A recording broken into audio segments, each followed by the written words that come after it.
Hello বন্ধুরা, তোমরা সবাই কেমন আছো? আশা করি ভালো আছো। আজকে চলে এসেছি আবার একটি রেসিপি নিয়ে। আজকে বানাবো পাটিসাপটা।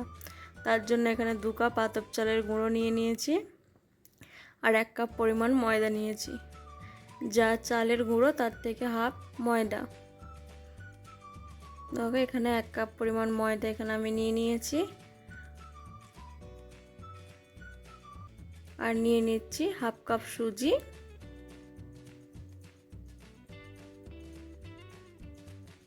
আর নিয়ে নেব 1 কাপের থেকে একটু কম চিনি। দেখো এখানে সব কিছু কিন্তু আমার পরিমাণ মতো দেওয়া হয়ে গেছে আর এখানে 1 চামচ লবণ দিয়ে দিচ্ছি। দিয়ে এবার ব্যাটারটাকে ভালো মতো মেখে নেব। তো এখানে দুধটা আগে থেকে জাল করে নিয়েছি আর অল্প অল্প করে দুধ দিয়ে ব্যাটারটা কিন্তু তৈরি করে নেব। চলো এখানে তার জন্য অল্প অল্প করে দুধ দিয়ে ব্যাটারটা তৈরি করতে থাকি। তো এখানে কিছুটা দুধ দেওয়ার পর ব্যাটারটা দেখো একটু অল্প মাখা হয়েছে, আবারও কিছুটা দুধ এখানে আমি দিয়ে দেব। তো আবারও কিছুটা দুধ এখানে দিলাম। তো দেওয়ার পর এখানে আমি আর একটু দুধ নিয়ে নিচ্ছি। তো এবার কিন্তু ব্যাটারটাকে ভালো মতো মেখে নেব। তো চলো এবার মেখে নিই। আস্তে আস্তে মেখে নিতে হবে যাতে এর ভেতরে গুটি পাকিয়ে না যায় বা দলা পাকিয়ে না থাকে। তো ব্যাটারটা এখন ভালো মতো হয়ে গেছে আর এখানে 1.5 টেবিল চামচ তেল নিয়ে নিয়েছি। তো তেলটাকে আমি এবার আস্তে আস্তে ব্যাটারের সঙ্গে মিশিয়ে নেব। এখানে ভালো মতো মেশানো হয়ে গেছে। দেখো পাশ থেকে তোলার পর ফুটফুট উঠছে। ব্যাটারটা ভালো মতো হয়ে গেছে। এবার এখানে আধ ঘন্টার জন্য ঢাকা দিয়ে রেখে দেব। আধ ঘন্টা পর এখন এসে খুলে নিয়েছি। দেখো ব্যাটারটা কিন্তু অনেকটাই ঘন হয়ে গেছে। ব্যাটারটা একটু পাতলা করার জন্য এখানে আর একটু দুধ দিয়ে ব্যাটারটা কিন্তু আমি পাতলা করে নিচ্ছি। তো ব্যাটারটা দুধটা দেওয়ার পরে আর একটু ভালো মতো ফেটিয়ে নেব। তো এখন হয়ে গেছে ফেটানো। গ্যাসের চুলায় একটা তাওয়া বসিয়ে নিয়েছি। তাওয়াটা ভালো মতো গরম হয়ে গেছে আর ক্ষীর কিন্তু এখানে আমার আগে থেকেই বানানো আছে।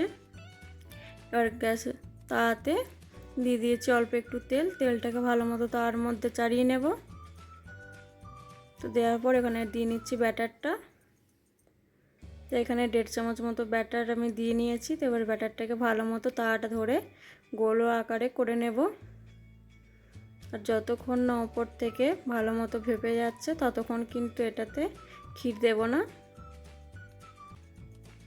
তো এখন দেখতেই পাচ্ছ ওপরটা ভালো মতো ভেপে গেছে।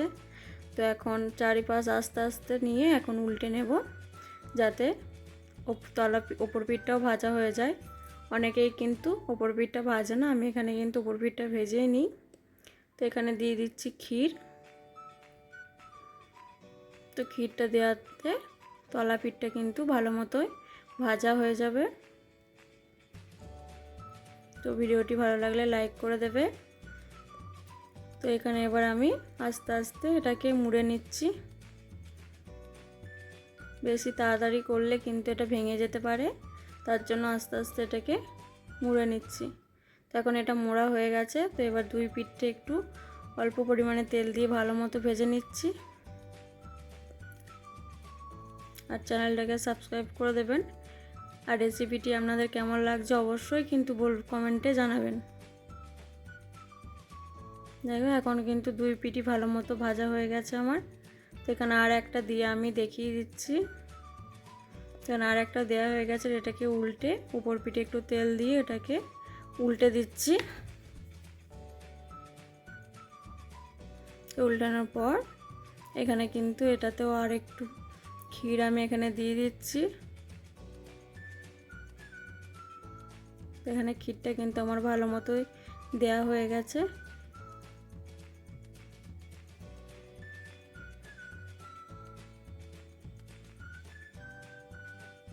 এবার এটাকে একটু ভালো মতো মুড়ে নেব যাতে ভেঙে না যায়।